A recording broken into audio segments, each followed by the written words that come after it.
உலகம் முழுவதும் உள்ள எதிர்க்கட்சிகள் நேரடியாக ஜென்னிசெட் தலைமுறையை போராட்டத்திற்கு அழைத்து வருகிறார்கள். இந்தியாவில் ராகுல் உள்ளிட்ட பலரும் இதே வாதத்தை கூறி வந்த நிலையில் தற்போது நித்யானந்தர் குறிப்பிட்டு பேசிய வீடியோ ஜென்னிசெட் தலைமுறை மத்தியிலும் அவர்கள் பெற்றோர்கள் மத்தியிலும் ஆழமாக பதிந்திருக்கிறது.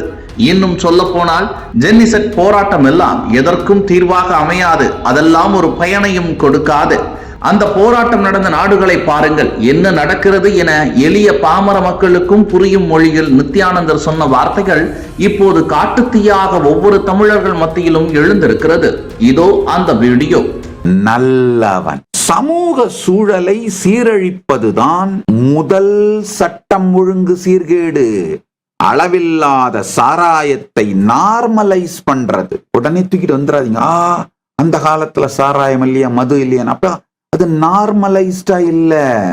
போதை வஸ்துக்களை இப்போ ஆல்கஹால் சாராயம் எல்லாம் தாண்டி நெக்ஸ்ட் லெவலுக்கு போயிருச்சு. சகல விதமான போதைப் பொருட்களும் நார்மலைஸ் ஆகுது, நார்மலைஸ்டா இருக்கு.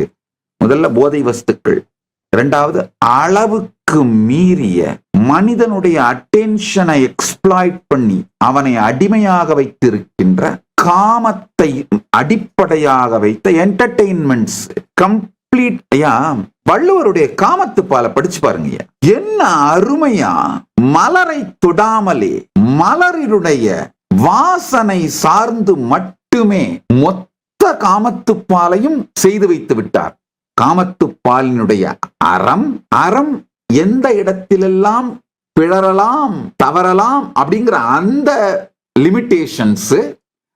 லிமிட்டேஷன்ஸ் டிஃபைன் பண்ணும்போது அறம் பிழறுவதையும் அறமாக மாற்றி வைத்து தர்மத்தை அடிப்படையாக வைத்து மோட்சத்தை அடிப்படையாக வைத்து என்ன அருமையாக வள்ளுவ பெருமான் விளக்கி இருக்கார். ஆனா இன்னைக்கு சமூகத்திலே இந்த முதல் நிலை குற்றங்களை நடக்க அனுமதித்து இதெல்லாம் சுதந்திரம்னு சொல்றது. அதாவது முதல் நிலை சட்டம் ஒழுங்கு சீர்கேட்டை சுதந்திரம் என்கின்ற பெயராலே அனுமதித்து விட்டு இரண்டாம் நிலை மூன்றாம் நிலை சட்டம் ஒழுங்கு சீர்கேட்டை பற்றி புலம்பிக் கொண்டிருப்பதனால் என்ன தீர்வு நடக்கப் போகிறது? காவல்துறையே வேண்டாம் இருக்கக்கூடாதுன்னு நான் சொல்லல, ஆனா அது ஒரு எக்ஸ்ட்ராடினரி சூழ்நிலைக்கு மட்டும் ஹேண்டில் பண்ற மாதிரி இருக்கணும், நார்மலைஸ் ஆகக்கூடாது. கிரைமேங்கய்யா ஒரு எக்ஸ்ட்ராடினரி சூழ்நிலையா தான் இருக்கும். நம்முடைய சனாதன இந்து தர்மத்தின் சத்தியங்கள், வாழ்க்கை முறை குழந்தைகளுக்கு கற்றுக் கொடுக்கப்பட்டால், இந்த வாழ்க்கை முறையோடு குழந்தைகள் வளர்க்கப்பட்டால்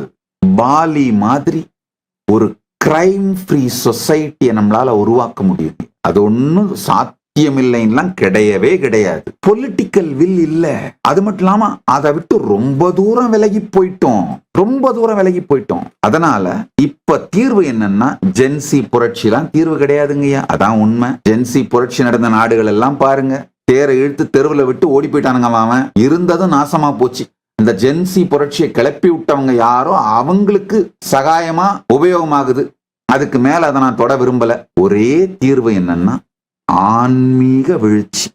தனி மனிதன் ஆன்மீக வீழ்ச்சி அடைவதன் மூலமாகத்தான் இந்த நீங்க சொல்ற எல்லா பிரச்சனைகளுக்கும் தீர்வுகள் வருவது சாத்தியம்.